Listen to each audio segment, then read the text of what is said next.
نحمدہ ونصلی علی رسول الکریم اما بعد۔ صحیح البخاری ابواب العمل فی الصلاۃ باب نمبر 8 حدیث نمبر 1207 باب مس الحصا فی الصلاۃ، نماز کے دوران کنکریاں وغیرہ ان کو چھونا، ان کو ہاتھ لگانا۔ نماز کی جگہ پر اگر کوئی کنکریاں ہیں، اسی طرح کوئی گھاس وغیرہ پھیلائی ہوئی ہے اور وہ ہموار نہیں، تو دوران نماز ان کو برابر کیا جا سکتا ہے۔ بار بار یہ کام نہ کیا جائے، ایک بار اس کو درست کر لیا جائے۔ افضل بہتر صورت تو یہی ہے کہ نماز شروع کرنے سے پہلے ان تمام چیزوں کو مد نظر رکھ لیا جائے۔ جگہ مناسب ہو، سجدے کی جگہ اس کے اندر اونچی نیچی جگہ نہیں ہونی چاہیے، اور کوئی تکلیف دہ پریشانی والی چیز نہ ہو۔ اگر بالفرض خیال نہیں رہا یا پہلے کیا بھی تھا تو کسی وجہ سے اوپر چیز نیچے ہونے کی وجہ سے کوئی کمی بیشی ہو گئی ہے، تو دوران نماز اس کو درست کیا جا سکتا ہے، تاکہ نماز کے اندر اصل مطلوب اور مقصود خشوع ہوتا ہے اس کے اندر خلل نہ آئے۔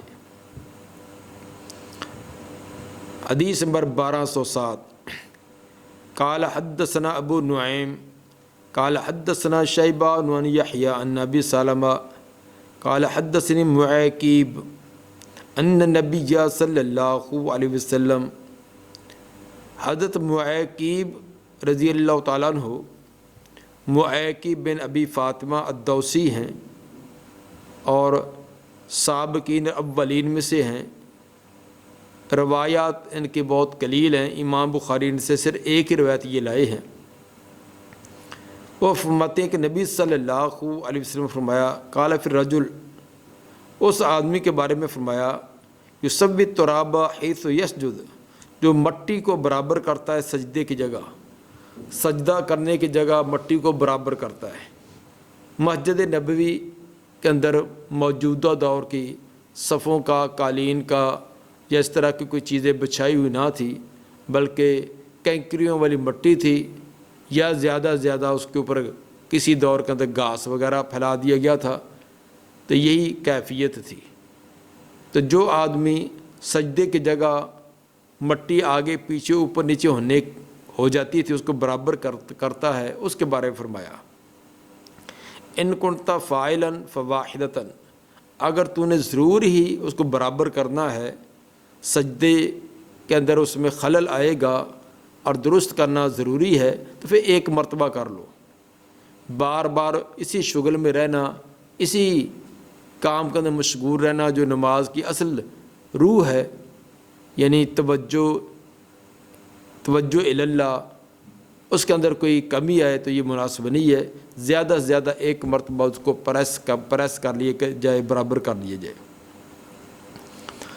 اس حدیث سے یہ ثابت ہوا کہ نماز کے دوران اس طرح کی چھوٹی موٹی حرکت کرنے سے نماز میں خلل نہ آئے گا، خصوصاً ایسی حرکت جو نماز کے اندر خشوع جس کی وجہ سے پیدا ہوتا ہو، اگر وہ نہ کام کیا جائے یا وہ خلل کو زائل نہ کیا جائے تو نماز کے اندر تشویش اور پریشانی ہوتی ہو۔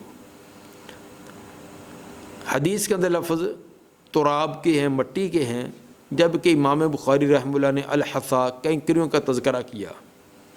یا تو الصحیح مسلم کی حدیث نمبر 946 اس کو مد نظر رکھ کر، کیونکہ اس کے اندر الفاظ ہیں فَإِن كُنْتَ لَا بُدَّ فَاعِلًا فَوَاحِدَةً، اگر تو نے ضرور درست کرنا ہی ہے تو ایک مرتبہ، تسویۃ الحصا، کنکریوں کو برابر، اگر تو نے لازم کرنا تو کنکریاں وغیرہ کو ایک بار برابر کر۔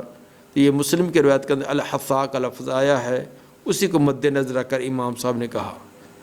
یا پھر مٹی وغیرہ جو پھیلائی ہوتی ہے تو اس مٹی کے اندر کنکریاں وغیرہ تو ہوتی ہیں، خصوصاً ایسے علاقے جو پہاڑی علاقے ہیں اس کے اندر جو مٹی ہوتی ہے اس مٹی کے اندر کنکریاں وغیرہ عام طور پر ہوتی ہیں، تو اس لیے کنکریوں کا تذکرہ کیا، کیونکہ جس مٹی کے اندر کنکریاں ہوں تو وہاں آگے اوپر نیچے ہو جائیں تو سجدہ کرنا دشوار ہوتا ہے۔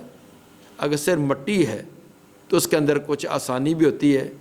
تو جب مٹی جو ہے اگر اس کے اندر تھوڑا سا اوپر نیچے ہے تو اس کو درست کرنے کی اجازت دی گئی، تو کینکریاں اس کے اندر تشویش اور اضطراب زیادہ ہوتا ہے، اس کو بالاولیٰ درست کیا جا سکتا ہے۔ باب نمبر 9، باب و بسط الثوب فی الصلاۃ للسجود، باب ہے نماز کے اندر سجدے کے وقت کپڑے کو پھیلانا، بچھا دینا۔ اگر زمین سخت گرم ہے یا سخت سرد ہے یا کوئی اور وجہ ہے جس کی وجہ سے سجدہ کرتے وقت اس کے اندر بے سکونی رہے گی، اضطراب رہے گا، تو وہاں کپڑا بچھایا جا سکتا ہے۔ ایک تو ہے نماز شروع کرنے سے پہلے کپڑا بچھانا، اس کے اندر تو کسی قسم کا کوئی حرج ہے ہی نہیں۔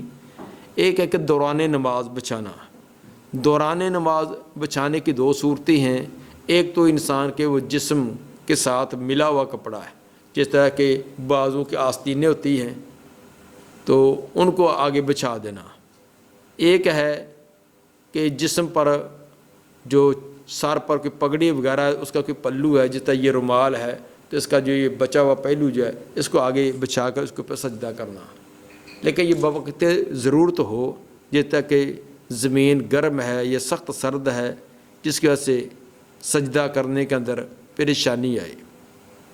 حدیث نمبر 1208، قال حدثنا مسدد قال حدثنا بشر قال حدثنا غالب عن بکر بن عبد اللہ عن انس بن مالک رضی اللہ عنہ قال كنا نصلي مع النبي صلی اللہ علیہ وسلم فی شدت الحر، ہم نبی صلی اللہ علیہ وسلم کے ساتھ سخت گرمی کے موسم میں نماز پڑھا کرتے تھے۔ فَإِن لَّمْ يَسْتَطِعْ أَحَدُنَا أَن يُمَكِّنَ وَجْهَهُ مِنَ الْأَرْضِ، جب ہم میں سے کوئی ایک یہ نا استطاعت رکھتا کہ وہ اپنے پیشانی زمین پر ٹکا سکے، بَسَطَ ثَوْبَهُ فَسَجَدَ عَلَيْهِ، تو اپنے کپڑے کو پھیلاتا، بچھاتا، اس کے اوپر سجدہ کر لیتا۔ اگر زمین پر سجدہ کرنا دشوار اور مشکل ہوتا زمین کی گرمائش کی وجہ سے، تو کپڑا بچھا کر اس کے اوپر سجدہ کر لیا کرتا۔ تو نبی کے زمانہ کے اندر جو کام کیا گیا اور اس کی ممانعت نازل نہیں ہوئی، تو یہ حدیث تقریری ہے اور ایسا کام کرنا جائز اور درست ہے۔ ثابت ہوا کہ نماز کے دوران اس طرح کی چھوٹی حرکت کر لینے سے نماز باطل نہ ہوگی۔ باب نمبر 10، باب ما یجوز من العمل فی الصلاۃ، باب نماز کے دوران جو عمل کرنا جائز ہے، کتنا عمل نماز کے اندر کرنا جائز ہے، اس کی مزید بیان، کچھ پیچھے بھی بیان ہو گیا، مزید اس کی تھوڑی سی تفصیل۔ حدیث نمبر 1209، قال حدثنا عبداللہ ابن مسلمہ قال حدثنا مالک عن ابی النضر عن ابی سلمہ عن عائشہ رضی اللہ عنہا قالت كنت امد رجلی فی قبلۃ النبی صلی اللہ علیہ وسلم وهو یصلی، سیدہ عائشہ رضی اللہ تعالیٰ عنہ فرماتی ہیں کہ میں اپنے پاؤں پھیلا دیتی نبی صلی اللہ علیہ وسلم کی قبلے کی سمت، آپ قبلے کی طرف رخ کر کے نماز ادا کر رہے ہوتے تو آگے آپ کے اور قبلے کے درمیان میں اپنے پاؤں کو لمبے کر کے لیٹ جاتی، وہ یصلی، اور آپ نماز ادا کر رہے ہوتے۔ فیضا ساجدہ غمزنی، جب آپ سجدے کو جاتے تو آپ مجھے ہاتھ لگاتے، فرفعت تو ہاتھ میں اپنے پاؤں پیچھے کر لیتی، سکیڑ لیتی۔ فیضا قام مددت، جب آپ سجدہ کر کے فارغ ہو کر کھڑے ہوتے پھر میں پاؤں کو پھیلا دیتی۔ چونکہ دیگر روایات سے کہ اندر یہ اس کی صراحت ہے کہ گھر ازواج مطہرات کے جو حجرے تھے انتہائی چھوٹے اور مختصر تھے، جس کے اندر آج کے ہمارے دور کی زیادہ سے زیادہ 2 چارپائیاں جیسے تھوڑی سی معمولی جگہ اتنی تھی، تو جگہ اتنی گھر میں نہ تھی، تو وہیں آپ نے نماز ادا کرنی ہوتی تھی تو سیدہ عائشہ رضی اللہ تعالیٰ عنہ آگے اسی طرح لیٹی ہوتی، جب آپ نے سجدہ کرنا ہوتا تو سجدے کے لیے جگہ تنگ ہوتی، آپ ہاتھ کا اشارہ کر دیتے، وہ پاؤں پیچھے سے سمیٹ لیتی، آپ سجدہ کر کے جب کھڑے ہوتے تو پھر پاؤں پھیلا لیتی۔ تو ثابت ہوا کہ دوران نماز اس طرح اتنا عمل کرنے سے نماز باطل نہیں ہوگی، اس کے اندر خلل نہیں آئے گا۔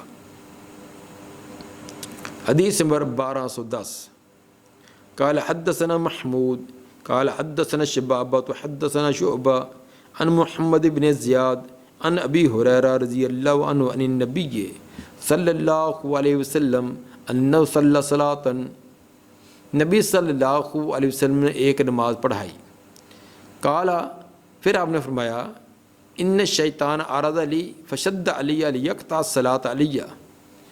نماز پڑھانے کے بعد آپ نے سلام پھیرنے کے بعد اپنے صحابہ کو یہ بات بتلائی کہ بے شک شیطان سامنے آ گیا تھا میرے، فشد علیہ، اس نے تو مجھ پر حملہ کرنے کی کوشش نہ کر دی، لیقطع الصلاۃ علیہ، تاکہ میری نماز کو کاٹے.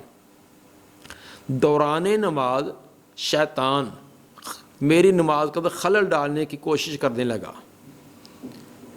فَأَمْكَنَنِي اللَّهُ مِنْهُ، تو اللہ نے مجھے قدرت دے دی اس پر، اللہ نے مجھے قدرت دے دی، میں نے اس کو پکڑا. فَضَعُتُّهُ، تو میں نے اس کا گلا گھونٹ دیا. نماز کے دوران ہی پکڑ کر میں نے اس کے گلے کا انگوٹھا دے کر دبا دیا. ثابت ہے، یہ امام صاحب نے کیا کہ دوران نماز دشمن کو دھکا دینا، اس کو پکڑنا، اس سے نماز فاسد نہیں ہوگی، کیونکہ آپ نے دوران نماز اس کو پکڑا اور اس کا گلا گھونٹ دیا. چونکہ اگر یہ نہ کیا جاتا تو ایک بڑی خرابی آتی، وہ نماز کا خلل پیدا کرتا. تو جب ایک بار اس کا گلا دبا دیا گیا ہے تو آئندہ کے لیے اس کو کان ہو گئے کہ میرا یہاں داؤ نہیں چلے گا، تو آئندہ کے لیے اس نے دوبارہ کبھی نہ اس نماز میں نہ کسی اور نماز کے اندر یہ کوشش اور ہمت کی. تو ثابت ہوا کہ اگر اتنی حرکت کرنے سے باقی نماز اور دیگر نمازوں کے اندر اس کے اندر بہتری آ سکتی ہے تو ایسی حرکت کی جا سکتی ہے. وَلَقَدْ حَمَمْتُ أَنْ أُوثِقَهُ إِلَى سَارِيَةٍ، آپ فرماتے کہ میں نے پھر پختہ ارادہ کر لیا کہ میں اس کو باندھ دوں ایک ستون کے ساتھ. جب اس کو میں نے پکڑ جو لیا تھا، قابو میں کر لیا، گلا گھونٹ دیا، تو میں نے ارادہ کیا کہ اس کو ایک ستون کے ساتھ باندھ دیا جائے. حتیٰ تصبحوا، یہاں تک کہ تم صبح کرو، فتنظروا الیہ، تو تم اس کو دیکھو، اس کو باندھا ہوا جکڑا ہوا تم خود دیکھو. تو یہ مجھے اللہ نے قدرت بھی دے دی تھی. تو ثابت ہوا کہ جنات اور یہ شیاطین، ان پر انسان اس طرح قدرت پا سکتا ہے. شیطان سے مراد جہاں جنات ہیں، یعنی وہ بڑا شیطان مراد نہیں ہے جو ان کا سرکردہ ہے، مگر ان کی اولاد ضروریت، ان کے شتونگڑے مراد ہے.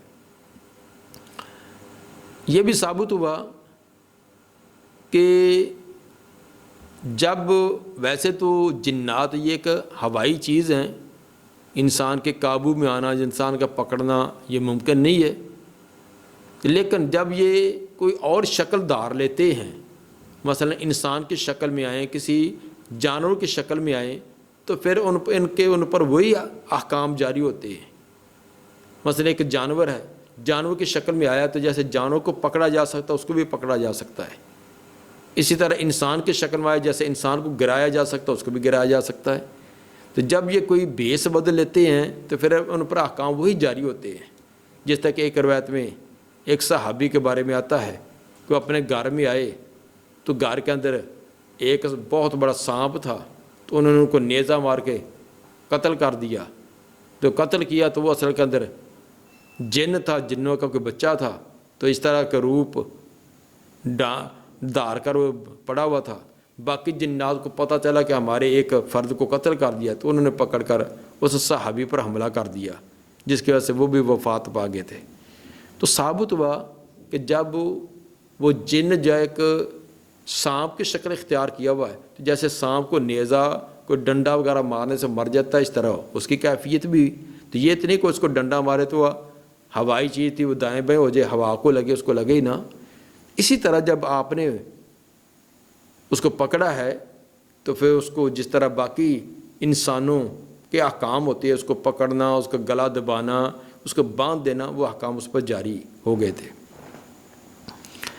آپ فرماتے ہیں کہ میں نے ارادہ کیا کہ اس کو مضبوطی سے باندھ دیا جائے. فذکر تو قول سلیمان علیہ السلام، تو مجھے یاد آ گیا حضرت سلیمان علیہ السلام کا یہ فرمان جو انہوں نے دعا کی تھی، وہ مجھے یاد آ گئی. دعا کیا تھی؟ رب حبلی ملک لا ینبغی لأحد من بعدی، اے اللہ مجھے ایسی حکومت عطا فرما جو میرے بعد کسی اور کو لائق نہ ہو۔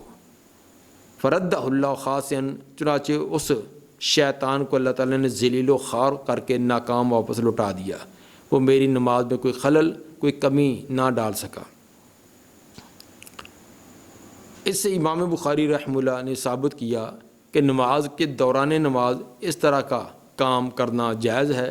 تو جب اپنے دشمن کو اس کو دھکا دینا، اس کو پکڑنا، اس کا دفاع کرنا نماز کے اندر اس کا جواز ہے، تو دوران نماز جوتے اتارنا، جمائی لینا، بچے کو اٹھانا بٹھانا، موذی جانور اس کو مارنا، کوئی سلام کہے تو اشارے سے سلام کا جواب دینا، ان تمام حرکات و سکنات سے نماز باطل نہ ہوگی، کیونکہ یہ تمام نص سے چیزیں ثابت ہیں۔ اور اسی طرح آج کے دور میں موبائل کسی کا دوران موبائل اس کو بیل چلنی شروع ہو گئی ہے، اس کو بند کرنے یاد نہ رہی، تو بجائے اس کے کہ پوری مسجد جو ہے تمام نمازی پریشان ہوں، اور خصوصاً جس کا موبائل ہے اس کے لیے تو بہت زیادہ پریشانی ہوتی ہے کہ نماز کے بعد تمام بیٹھ مجھے دیکھیں گے اور گھوریں گے، تو بجائے اس کے کوئی بیل چلتی رہے تمام کی نماز کو خلل ڈالے، تو اس کے موبائل کو نکال کر بند کر دے۔ تو یہ آسان حرکت ہے بجائے اس کے کہ پوری نماز کے اندر خلل ہو۔ اسی طرح بس اوقات سپیکر جو ہے وہ نماز کے دوران ہی ایسی اس کے اندر آواز شروع ہو جاتی ہے کہ تمام کے کان جو وہ بہرے کرنا شروع کر دیتی ہے، تو ایسے دوران کوئی آدمی آگے ہاتھ بڑھا کر وہ اس کو بند کر دے، سوئچ بند کر دے، پیچھے مشین کا بٹن بند کر دے، زیادہ حرکت نہیں، مثلا آگے قدم ایک آگے بڑھ کر اس کو کر دے۔ اس طرح امام نے مائک جب وہ کالر مائک لگایا ہوا یہ کانوں کو لگایا ہوا تو اتار دے، اگر لگانے کی وجہ سے زیادہ چیخو پکار کر رہا ہے اس کو اتارتے تاکہ نماز کے اندر بڑا خلل نہ آئے۔ تو اس طرح کی حرکات کی جا سکتی ہیں۔ ثم قال نضر بن شمیل، پھر نضر بن شمیل کہتے ہیں فضعته بالذال، دال کے ساتھ انہوں نے پڑھا ہے جس کا معنی گلا گونٹ دینا، اے خنقتہ، یعنی میں نے اس کا گلا گونٹ دیا۔ واما فدعته، بعد نے دعتہ بھی یہ پڑھا ہے یعنی دال کے ساتھ اور عین مشدد کے ساتھ۔ فمن قول اللہ، اور اس کا معنی وہی ہوگا جو قرآن کے اندر سورہ طور کی آیت نمبر 13 میں ہے، یوم یدعون الی نار جہنم دعا، دھکے دیے جائیں گے ان کو جہنم کی آگ کی طرف دھکے دیے جانا۔ تو دعا کا معنی تھا دھکا دینا، تو اگر یہ ذال کے بجائے دال ہو اور عین مشدد ہو تو پھر اس کا معنی ہوگا کہ فدعتہ، میں نے اس کو دھکا دے دیا پیچھے۔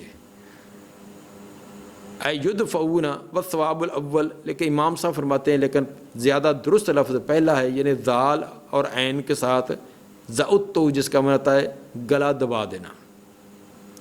الا انہ، یعنی شعبہ قضا قالہ بتشدید العین، مگر بے شک اس نے یعنی امام شعبہ نے وہ اسی طرح عین کی تشدید یعنی ذال اور عین کی تشدید کے ساتھ ہی انہوں نے دال اور عین کی تشدید کے ساتھ ہی پڑھا ہے جس کا معنی دھکا دینا، جو باقی نے وہ ذال اور عین تخفیف کے ساتھ پڑھا ہے۔ اس میں ایک بات یہ بھی اعتراض کر دیتے ہیں کہ یہ کیسے ہو سکتا ہے کہ شیطان کو اتنی ہمت ہو کہ وہ نبی صلی اللہ علیہ وسلم کی نماز کے اندر خلل ڈالنے کی کوشش کرے، جبکہ بخاری کی دوسری روایت میں آتا ہے کہ آپ نے فرمایا کہ حضرت عمر رضی اللہ تعالیٰ کو دیکھ کر شیطان راستہ بدل لیتا ہے، تو حضرت عمر رضی اللہ تعالیٰ کو دیکھ کر تو شیطان راستہ بدل لے تو نبی کی نماز کے اندر خلل ڈالنے کے لیے سامنے آ جائے، یہ کیسے ہو سکتا ہے؟ تو یہ کوئی بعید بات نہیں ہے۔ اب دیکھیے حضرت عمر رضی اللہ تعالیٰ کا تو یہ وصف بیان کیا گیا کہ شیطان ان کو دیکھ کر راستہ بدل لیتا تھا، لیکن ابو بکر صدیق رضی اللہ تعالیٰ کے بارے میں یہ نہیں بیان کیا، حضرت عثمان رضی اللہ تعالیٰ کے بارے میں یہ نہیں ہے، خود حضرت علی رضی اللہ تعالیٰ کے بارے میں نہیں ہے۔ تو یہ نہیں ہے کہ ابو بکر رضی اللہ تعالیٰ عنہ یا حضرت عثمان اور حضرت علی رضی اللہ عنہما ان کی شان کوئی کم ہے۔ تو ایک طبیعت جو حضرت عمر رضی اللہ تعالیٰ کے جاہ و جلالت اور اس کے طبیعت کے اندر جو اسلام دشمن ان کے سختی اور ان پر شدت اور حدت تھی، باقیوں کی طبیعتوں کے اندر نرمی تھی۔ تو نبی صلی اللہ علیہ وسلم کی ذات کے اندر بھی بڑی نرمی تھی۔ آپ اپنی ذات کے لیے انتقام نہیں لیتے تھے، سخت کلام کرنا، کسی کے ساتھ سخت معاملہ کرنا، یہ آپ نہیں کرتے تھے۔ تو جس طرح پولیس والوں سے چور ڈاکو زیادہ ڈرتے ہیں بنسبت جو حکمران ہے، کیونکہ حکمران کے بارے میں تو ہوتا ہے کہ وہ نرم طبیعت والا ہے، وہ معاف کرنے والا ہے۔ تو حالانکہ حکمران جو ہے اس کا شان مقام مرتبہ زیادہ ہوتا ہے، لیکن پولیس والا اس کی بنسبت پولیس والا سے زیادہ ڈرے گا، کیونکہ وہ پتہ ہے کہ اگر ان کے ہتھے چڑھ گیا تو انہوں نے الٹا کر کے جوتے مار مار کے دھوں نکال دینا ہے، اور انہوں نے آگا پیچھا نہیں دیکھنا۔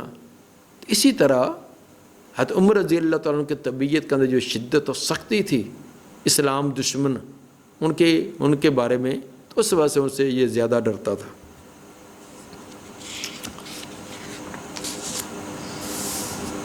باب نمبر 11، باب اذا انفلتت الدابۃ فی الصلاۃ، باب ہے جب کسی کی نماز کے دوران اس کا چھپایا اس کا جانور وہ بھاگ جائے، نکل جائے۔ انفلتت رسی وغیرہ سے نکل جانا، رسی کو اپنا پاؤں اپنی گردن سے نکال کر بھاگ جانا۔ مطلب ایک آدمی کا جانور ہے، سواری ہے، تو دوسرا نماز پڑھ رہا ہے، اس کا بھاگ جائے تو کیا اپنی نماز پوری کرے اور بعد میں پریشان پھرتا رہے، اپنے جانور کو تلاش کرتا پھرے، یا نماز چھوڑ کر اپنے جانور کو قابو کرے تو نماز دوبارہ نئے سرے سے ادا کر لے، کیا کرے؟ اس سلسلہ میں حضرت قتادہ رضی اللہ تعالیٰ عنہ کا قول بیان کیا۔ وہ فرماتے کہ ان اخذ ثوبہ، اگر کوئی اسی کا کوئی کپڑا چوری کر لیا جائے، کوئی کپڑا چوری کر کے لے جا رہا ہے، یتبع سارقہ، وہ چور کا تعاقب کرے، پیچھا کرے، ویدع الصلاۃ، نماز کو چھوڑ دے، نماز کو چھوڑ دے، چور کا تعاقب کرے، اپنی چیز کی حفاظت کرے، تو نماز کو دوبارہ پھر ادا کر سکتا ہے۔ یہ حضرت قتادہ رضی اللہ تعالیٰ کا قول متصل سند کے ساتھ مصنف عبدالرزاق حدیث نمبر 3291 میں ہے۔ اس کے اندر یہ الفاظ بھی ہیں بعد میں، فجرا صبیًا علی بئر، اسی طرح کوئی آدمی بچے کو دیکھے کہ وہ کنویں کے کنارے پر ہے، کنویں کے عین کنارے پر پہنچا ہوا ہے، یتخوف ان یسقط فیہا، اس کا ڈر ہے کہ بچہ کنویں کے اندر گر نہ جائے۔ نمازی آدمی نماز پڑھ رہا ہے تو بچہ کو گھسٹتا ہوا کنویں کے پاس یا کنویں کے بجائے کوئی گڑھا ہے وہاں پہنچ گیا ہے۔ اسی طرح آگ جل رہی ہے، اس کے پاس پہنچ گیا، ہیٹر وغیرہ چل رہا ہے، یا کوئی بجلی کی تار وغیرہ کوئی ننگی تھی تو بچہ وہاں پہنچا، یعنی اس کی جان کا خطرہ ہے، تو دوران نماز وہ توڑ کر چھوڑ کر بچے کو بچائے، سنبھالے، نماز دوبارہ ادا کر سکتا ہے۔ اس سے ثابت یہ ہوا کہ اگر دوران نماز چھوٹی موٹی حرکت ہے تو دوران نماز بھی اس کو حل کیا جا سکتا ہے۔ اگر بڑی ہے، اس کے اندر دائیں بائیں جانا پڑے گا، کافی خلل آنے کا خطرہ ہے، تو نماز کو توڑ دے، چھوڑ دے، اور اپنی اس پریشانی کو دور کرے، بعد کے اندر اپنی نماز کی تکمیل کرے۔ تکمیل کرنے کے بعد کہ نئے سرے سے اس کو شروع کر کے۔ حدیث نمبر 1211، قال حدثنا آدم قال حدثنا شعبہ قال حدثنا الازرق بن قیس قال كنا بالاحواز نقاتل الحروریہ۔ ازرق بن قیس فرماتے ہیں ہم احواز جگہ پر تھے اور ہم حروریہ کے خلاف جنگ میں تھے۔ احواز یہ بصرہ اور فارس کے درمیان ایک معروف شہر ہے۔ تو حروری لوگ، ان کے جن کے بے دینی اور باطل قسم کے عقائد و نظریات تھے، تو ان کے خلاف ہمارا مقابلہ تھا۔ بین انا علی جورف نہر، میں ایک نہر کے کنارے پر تھا، اذا رجل یصلی، اچانک وہاں ایک آدمی نماز ادا کر رہا تھا، نہر کے کنارے پر کوئی آدمی نماز ادا کر رہا تھا۔ وَإِذَا لِجَامُ دَابَّةٍ بِيَدِهِ، اس کے گھوڑے کی لگام اس کے ہاتھ میں تھی، نماز پڑھ رہا تھا اور لگام جو لمبی کر کے اس نے اپنے ہاتھ میں پکڑی ہوئی تھی تاکہ وہ اتنی دیر میں چار چگ لے۔ فجعلت الدابۃ تنازعہ، اور وہ اس کا جانور ہے وہ اس کے رسی کو کھینچنے لگا، چرتے چرتے وہ ایسے ایسے رسی کو کھینچ کر آگے جانا چاہتا تھا. فجعل یتبعها، اور وہ جو نمازی تھا وہ بھی اس کے پیچھے پیچھے ایسا تھا چلنا شروع ہو گیا. جیسے وہ کھینچتا وہ ایک قدم تھوڑا سا اس کے آگے ہو جاتا، پھر نماز شروع کرتا، پھر وہ چرنے کے بعد پھر آگے جو گھاس نظر آتا اس کی طرف رسی کو کھینچتا تو وہ تھوڑا سا وہ قدم اٹھا کر اور اس کی طرف ہو جاتا. شعبہ کہتے ہیں ہوا ابو برزۃ الاسلمی، وہ نماز پڑھنے والے آدمی حضرت ابو برزہ اسلمی رضی اللہ تعالیٰ عنہ تھے. فجعل رجل من الخوارج، شروع ہو گیا ایک آدمی خارجیوں میں سے، یقول، کہنے لگا، اللہ مفعل بہذا الشیخ، اللہ اس بزرگ اور بوڑھے کے ساتھ ایسے ایسے کر. خارجی لوگ انہوں نے اپنی طرف سے مصنوعی بڑی شدتیں اسلام میں کر کے دی، معمولی بات پر کفر کا فتویٰ، معمولی بات پر کفر کا فتویٰ جاڑ دیتے تھے، اور ہر مسئلے کے اندر بڑی شدت انہوں نے اپنائی ہوئی تھی. تو جب یہ دیکھا کہ وہ نماز بھی پڑھ رہا ہے اور نماز کے دوران تھوڑی سی حرکت بھی کر رہا ہے، تو وہ بد دعائیں کرنے لگا، اللہ سے بزرگ کو ایسے کر دے کہ یہ نماز کے اندر ایسی حرکت کر رہا ہے. فلمن صرف شیخ، جب اس شیخ نے، اس بزرگ نے سلام پھیرا، قال انی سمعت قولکم، انہوں نے کہا کہ میں نے تمہاری بات سن لی ہے، جو تم میرے بارے میں کہہ رہے تھے میں نے سن لی ہے. وانی غزوت مع رسول اللہ صلی اللہ علیہ وسلم 6 غزوات اور 7 غزوات اور 8، سن کہ میں نے نبی صلی اللہ علیہ وسلم کے ساتھ 6 غزوات یا 7 یا 8 غزوات کیے ہیں. 6، 7 یا 8 جنگوں میں نبی کے ساتھ شریک رہا ہوں. شہد تو تاثیر ہوں، اور میں نے آپ سے سہولت و نرمی معلوم کی ہے. میں نے یہی مشاہدہ کیا کہ آپ احکام اور مسائل کے اندر نرمی والا پہلو اختیار کرتے تھے، شدت آپ نہیں کرتے تھے. وَإِنِّي إِن كُنْتُ أَنْ أَرْجِعَ مَعَ الدَّابَةِ، اور بے شک اگر میں اپنے جانور کے ساتھ تھوڑا سا حرکت کرتا رہا ہوں، أَحَبُّ إِلَيَّ مِنْ أَنْ أَدَعَهَا، یہ مجھے زیادہ پسند ہے کہ میں جانور کو چھوڑ دیتا. ترجو إِلَى مَأْلَفِهَا، اور وہ اپنے چرنے ٹھہرنے کی جگہ بھاگ جاتا. فَيَشُقُّ عَلَيَّ، تو مجھ پر یہ مشقت ہوتی، یہ میرا تھوڑی سی حرکت کرنا یہ زیادہ بہتر اس سے کہ میں اس کے رسی کو چھوڑ دیتا، وہ جانور چرنے کے لیے دور نکل جاتا یا ویسے بھاگ جاتا، تو نماز کے بعد پھر میں اس کی تلاش کرنے میں گھنٹوں وقت صرف کرتا اور پریشانی میں مبتلا ہوتا. عین ممکن وہ میرے قابو میں نہ آتا یا مجھے ملتا ہی نہ، تو میں اپنے گھر میں پہنچنے سے بھی عاجز آ جاتا. اس بڑی مشقت اور تنگی سے بچنے کے لیے یہ نماز کے اندر یہ تھوڑی سی حرکت کر لی ہے، تو یہ زیادہ بہتر ہے. تو ثابت ہوا کہ دوران نماز بوقت ضرورت، بلا وجہ نہ ہو، بوقت ضرورت اگر ایسی حرکت کر لی جائے تو اس کے اندر نماز باطل نہیں ہوگی. حدیث نمبر 1212، حدثنا محمد بن مقاتل قال اخبرنا عبداللہ قال اخبرنا یونس عن زہری عن عروہ قالت عائشہ خسفت الشمس، سیدہ عائشہ رضی اللہ تعالیٰ عنہ فرماتی ہیں سورج کو گرہن ہو گیا. فقام رسول اللہ صلی اللہ علیہ وسلم، آپ کھڑے ہوئے نماز کے لیے. فقارا سورتاً طویلتاً، آپ نے لمبی صورت کی قرات کی. ثم رکع فاطال، پھر رکوع کیا وہ بھی لمبا کیا. ثم رفع راسہ، پھر سر اٹھایا، رکوع سے سر اٹھایا. ثم استفتح سورتاً اخرى، پھر دوسری صورت شروع کر دی. رکوع کے بعد قومے کے اندر پھر قومے کو قیام میں تبدیل کر دیا، پھر صورت کی قرات کر دی. ثم رکع حين قضاها، پھر رکوع کیا جب اس کو پورا کیا، وسجدہ اور سجدہ بھی کیا. ثم فعل ذلك في الثانیہ، پھر دوسری رکعت میں بھی ایسے ہی، یعنی ایک رکعت کے اندر 2 رکوع کیے. یہ پوری تفصیل آگے آئے گی. ثم قال انہما آیتان من آیات اللہ، پھر فرمایا کہ یہ اللہ کی نشانیوں میں سے نشانیاں ہیں. فاذا رأيتم ذلك فصلوا، جب تم یہ دیکھو تو تم نماز پڑھو. حتی یفرج علیکم، یہاں تک یہ تم سے چیز کھول دی جائے.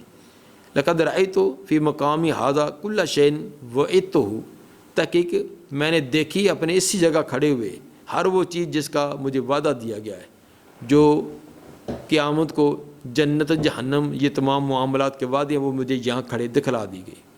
حتیٰ کہ لقد رأیت ارید ان آخذ کتف من الجنہ، یہاں تک میں نے دیکھا اپنے آپ کو، جب میں نے یہ چیز میں نے دیکھی کہ جنت کی نعمتیں میرے سامنے، تو میں نے ارادہ کیا کہ میں توڑوں ایک خوشہ جنت کا.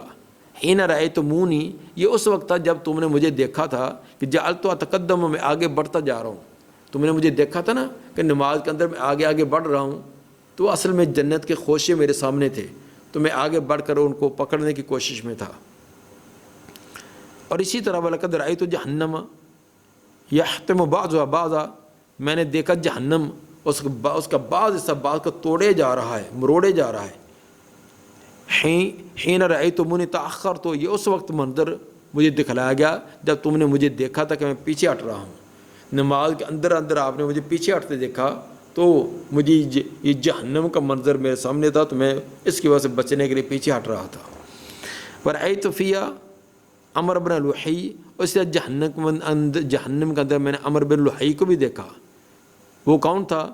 وَهُوَ الَّذِي سَيَّبَ السَّوَائِبَ، یہ وہ تھا جس نے جانوروں کو بتوں کے نام پر چھوڑنے کا رواج ڈالا۔